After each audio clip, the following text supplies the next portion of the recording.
어, 성경을 읽다 보면 저 개인적으로 느끼기에 상황에 맞지 않는 듯한, 그래서 엉뚱하게 다가오는 단어나 표현들을 가끔씩 볼 수 있었던 것 같습니다. 그리고 저는 오늘의 본문에서도 이와 같은 느낌을 받을 수 있었는데 그것은 뽕나무라는 단어 때문이었습니다. 수많은 종류의 나무들이 있는데 왜 하필 뽕나무일까? 이런 질문에 대한 답을 찾기 위해서 저는 주석을 들여다보았습니다. 그리고 알게 된 것은 뽕나무로 번역된 히브리어 바카라는 단어는 울다라는 동사와 동일한 형태의 단어로서 꼭 집어 뽕나무라 보기보다는 많은 수액을 흘리는 나무를 가리킬 수 있다는 것이었습니다. 그래서 영문 성경에서는 이를 발삼나무로 표기한 것도 있고, 그리고 미리오나무로 표기한 것도 이러한 이유 때문인 것 같습니다. 뽕나무 자체가 특별한 의미를 가지는 것은 아님을 알게 된 저는 그럼에도 불구하고 르바임 그 골짜기에서, 바로 그곳 골짜기에서 뽕나무로 표현된 그 나무가 수풀을 이루고 있다는 것을 하나님께서 알고 계신다는 사실, 그 사실은 저에게 큰 의미로 다가왔습니다. 무소부재하심과 동시에 전지전능하신 하나님이라는 사실, 다시 말해 내가 어디에 있든지 언제나 나와 함께 하시며 나의 모든 것, 즉 나의 감정과 생각과 형편, 그리고 내 주위를 둘러싸고 있는 모든 것을 하나하나 아시는 하나님의 존재는 저로 하여금 나의 마음이 다시금 하나님을 바라보게 해줌과 동시에 나의 마음에 평안이 찾아옴을 경험하게 해주기 때문입니다. 우리의 모든 것을 아시는 하나님께서 지금도 우리와 함께하고 계십니다. 그리고 하나님께서 다윗에게 뽕나무를 언급하시는 이 장면에서 저의 눈이 한동안 멈추어 있을 때 저의 마음속에 들어온 사람이 한 명 있었습니다. 그 사람은 하나님과 대화를 나눴던 다윗이 아닌 다윗 직전의 왕, 바로 사울이었습니다. 두 번째 블레셋과의 전투를 앞두고 하나님께 출전의 여부를 여쭈는 다윗에게 하나님은 이렇게 말씀하셨습니다. 23절, 24절 말씀입니다. 다윗이 여호와께 여쭈니 이르시되 올라가지 말고 그들 뒤로 돌아서 뽕나무 숲을 맞은편에서 그들을 기습하되 뽕나무 꼭대기에서 걸음 걷는 소리가 들리거든 곧 공격하라. 그때 여호와가 너보다 앞서 나아가서 블레셋 군대를 치리라 하신지라. 다윗의 물음에 뽕나무라는 나무를 꼭 집어서 말씀하시기까지 하신 데다 전쟁터에서는 어떻게 해야 할지를 너무나도 구체적으로 가르쳐 주신 하나님의 말씀 속에서 여러분은 무엇이 느껴지시는지요? 저는 이 말씀 속에서 하나님의 따뜻함이 느껴집니다. 좀 더 구체적으로 말씀드리자면 마치 해결해야 할 문제나 과제를 앞둔 어린 아들에게 자상한 목소리로 차근차근 하나씩 하나씩 가르쳐 주시는 아버지의 모습처럼, 또는 아들이 하고 싶어 하는 것이 있다고 하자 그것을 이루어 주기 위해서 혼신을 다해 준비하고 아들과 함께 그것을 이루어내는 아버지의 모습처럼, 저는 이 짧은 본문 속에서 다윗을 하나님이 얼마나 사랑하시는지, 그리고 그 하나님의 사랑이 얼마나 따뜻한지를 느낄 수 있었습니다. 그런데 이 말씀 속에서 하나님의 따뜻함을 이렇게 제가 느낀 동시에 저는 이와는 너무나도 상반된 느낌을 주는 말씀 한 장면이 동시에 떠올랐습니다. 바로 사면 초과에 처한 사울이 죽은 사무엘을 불러 일으키던 장면입니다. 사무엘상 28장 15절 말씀입니다. 사무엘이 사울에게 이르되 내가 어찌하여 나를 불러 올려서 나를 성가시게 하느냐 하니 사울이 대답하되 나는 심히 다급하니이다. 블레셋 사람은 나를 향하여 군대를 일으켰고 하나님은 나를 떠나서 다시는 선지자로도 꿈으로도 내게 대답하지 아니하시기로 내가 행할 일을 알아보려고 당신을 불러 올렸나이다 하더라. 죽은 사람마저 불러낼 정도로 말 그대로 다급한 상황에 놓인 사울에게 하나님은 아무런 말씀하지 않으셨습니다. 다윗에게 보여주셨던 그 따뜻함은 온데간데 없고 냉정하리만큼 사울에게는 차갑게 대하는 하나님이 느껴집니다. 동일한 하나님께서 다른 두 사람을 대하는 모습이 너무 극단적이어서 사울이 처량하게까지 느껴지기도 합니다. 하지만 분명 항상 선하시고 모든 것에 오르신 하나님께서 사울에게 그렇게 대하시는 이유가 있지 않겠습니까? 도대체 하나님은 왜 다윗에게는 따뜻함으로 사울에게는 차가움으로 대하셨을까요? 그 이유를 우리는 알 수 있습니다. 하나님께서 그를 떠나셨기 때문입니다. 하나님께서 이미 사울을 버리셨음은 또 다른 본문에서 우리는 확인할 수 있습니다. 사무엘상 16장 1절의 전반부입니다. 여호와께서 사무엘에게 이르시되 내가 이미 사울을 버려 이스라엘 왕이 되지 못하게 하였거늘. 블레셋과의 전투를 앞둔 당시 사울은 이미 하나님께 버림을 받은 상태였습니다. 비록 이스라엘 백성들의 눈앞에선 왕의 자리에 여전히 앉아 있지만 하나님에게 있어서 사울은 더 이상 이스라엘을 대표하고 그들을 통치하는 왕이 아니었던 것입니다. 같은 절 후반부입니다. 너는 뿔에 기름을 채워 가지고 가라. 내가 너를 베들레헴 사람 이새에게로 보내리니 이는 내가 그의 아들 중에서 한 왕을 보았느니라 하시는지라. 그리고 하나님의 입장에서 현재 이스라엘의 왕은 사울이 아닌 이새의 아들 다윗임을 성경은 분명히 말하고 있습니다. 하나님의 관심은 더 이상 사울에게 있지 아니하고 다윗에게 있는 겁니다. 이스라엘의 왕으로 하나님의 역사를 이어나갈 사람들은 사울에게서 난 자들이 아니라 다윗에게서 난 자들인 것입니다. 그래서 다윗의 집은 점점 강하여졌고 사울의 집은 점점 약하여졌습니다. 오늘의 본문 13절에서 16절까지 다윗의 자녀들의 이름이 기술되어 있는 것은 이를 뒷받침하는 부분으로 볼 수 있습니다. 이 구절들과 유사하게 사무엘하 3장 2절부터 5절에서는 다윗이 헤브론에서 얻은 아들들의 이름이 나열되어 있습니다. 그런데 이 구절들 앞 바로 1절 말씀에는 이렇게 적혀 있습니다.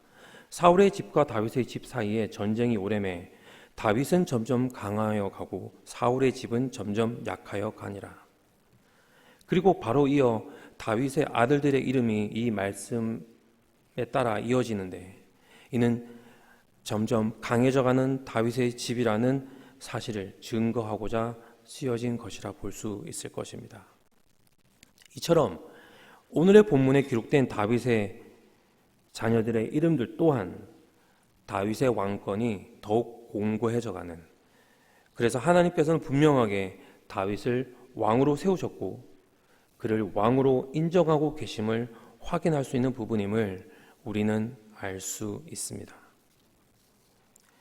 하나님에 의해 동일하게 왕으로 세움을 받은 사울과 다윗이지만 2년이라는 짧은 시간 만에 자신의 자리가 위태로워지기 시작한 사울과는 달리 시간이 갈수록 왕으로서의 자신의 위치가 더욱 굳건해지는 다윗은 사울과 무엇이 달라서 그랬던 것일까요? 이에 대한 답을 우리는 유명한 성경 구절을 통해 유추할 수 있을 것 같습니다. 사무엘상 15장 22절 말씀입니다. 사무엘이 이르되 여호와께서 번제와 다른 제사를 그의 목소리를 청종하는 것을 좋아하심같이 좋아하시겠나이까? 순종이 제사보다 낫고 듣는 것이 순양의 기름보다 나으니. 이 말씀을 통해 우리는 사울이 하나님의 말씀을 듣지 않고 순종하지 않았음을 알 수 있습니다.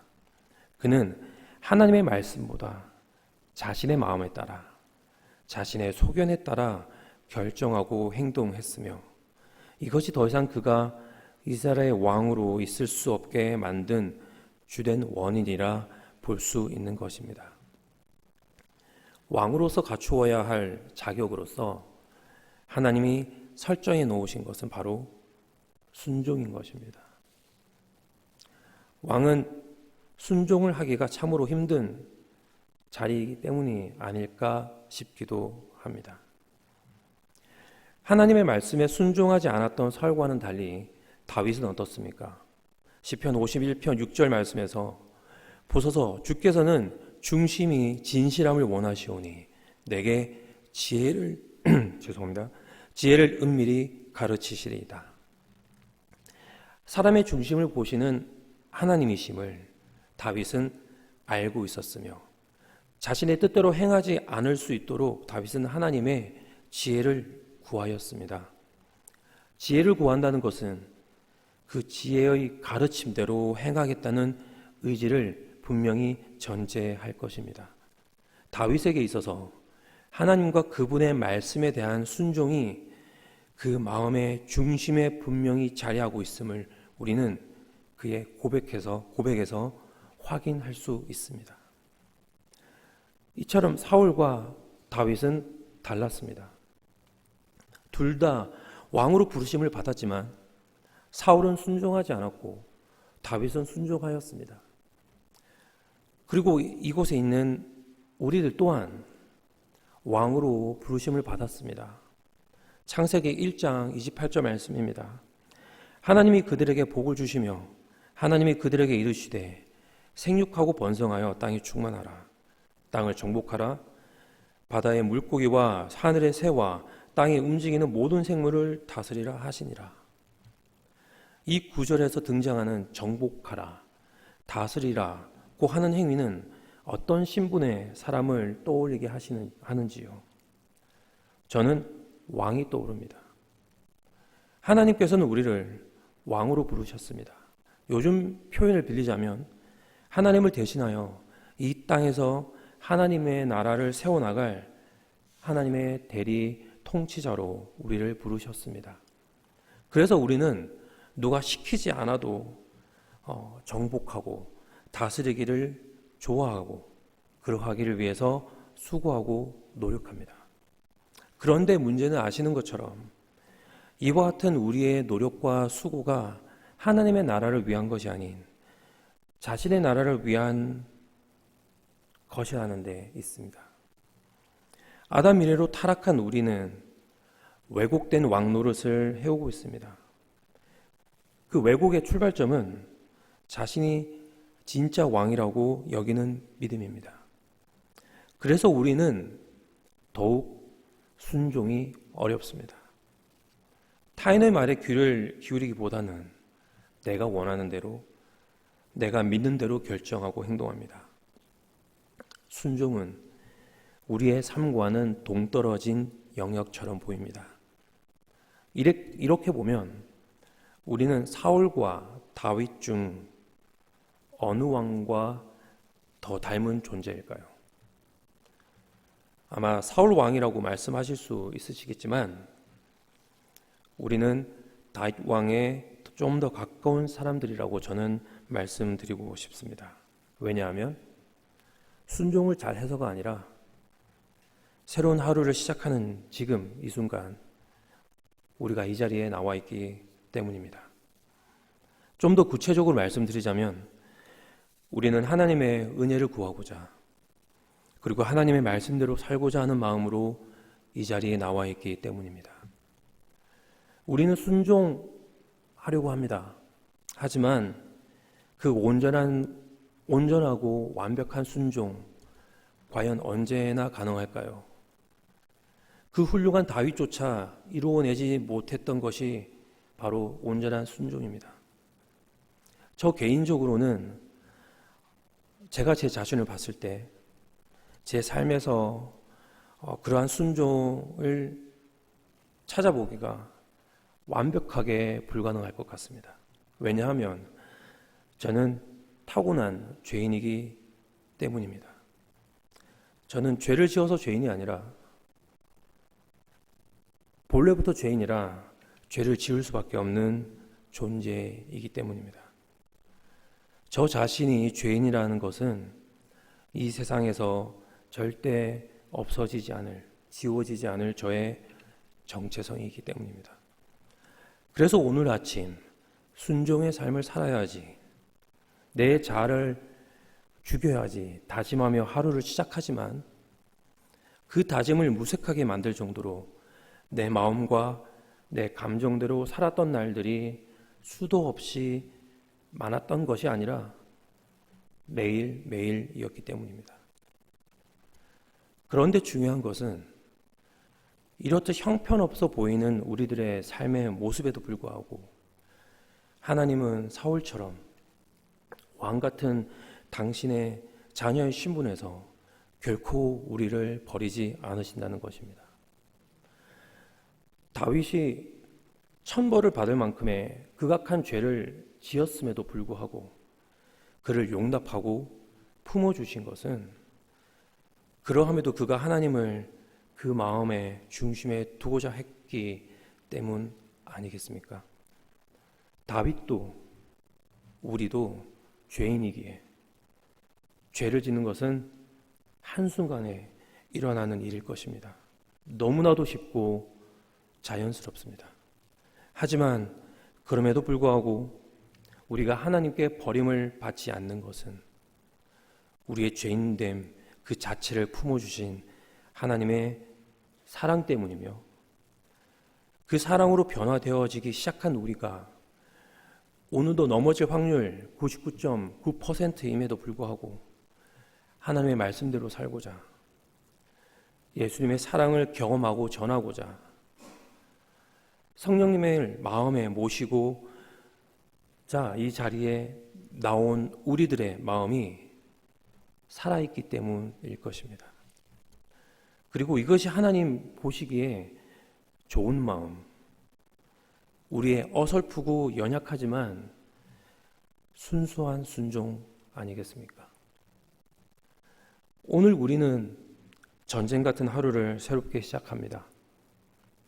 그 전쟁에서 승리하기 위해 온전한 순종이 전제되어야 한다면 우리 중 승전가를 부르며 하루를 마무리할 사람 과연 누가 있겠습니까? 우리의 의지와 노력, 힘과 능력으로는 도저히 오늘을 제대로 살아갈 수 없지만 그래도 우리에게 승리의 가능성이 주어진 것은 온전한 순종을 이루어내신 유일한 존재 예수 그리스도가 우리의 삶을 다스리고 있기 때문일 것입니다.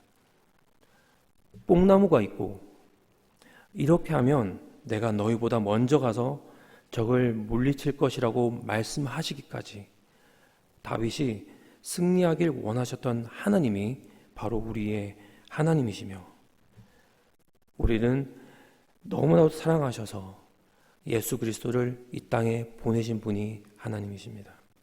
그러한 하나님이 부족하고 연약함에도 불구하고 그래서 자꾸만 넘어지고 실패함에도 불구하고 예수의 그 순종을 본받아 살아가려 하는 그 작지만 순수한 마음을 가진 우리가 오늘 하루 승리의 삶을 살아가길 바라시지 않으시겠습니까?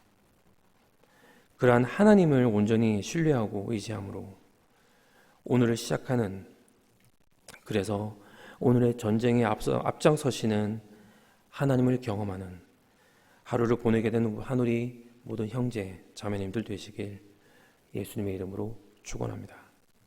기도하시겠습니다. 하늘에 계신 아버지 하나님, 오로지 하나님을 사랑하는 마음, 의지하는 마음, 순종의 마음으로 이 자리에 왔습니다. 비록 우리는 연약하여 넘어지고 실패하고 희망이 없지만 하나님이 우리의 힘이시고 능력이시며 희망이시기에 오늘을 기쁨으로 담대하게 시작할 수 있습니다. 우리의 이 작지만 순수한 마음 받아주셨고 우리와 함께하여 주셔서 우리에게 승리의 삶 허락하여 주시옵소서. 예수님의 이름으로 기도드립니다. 아멘.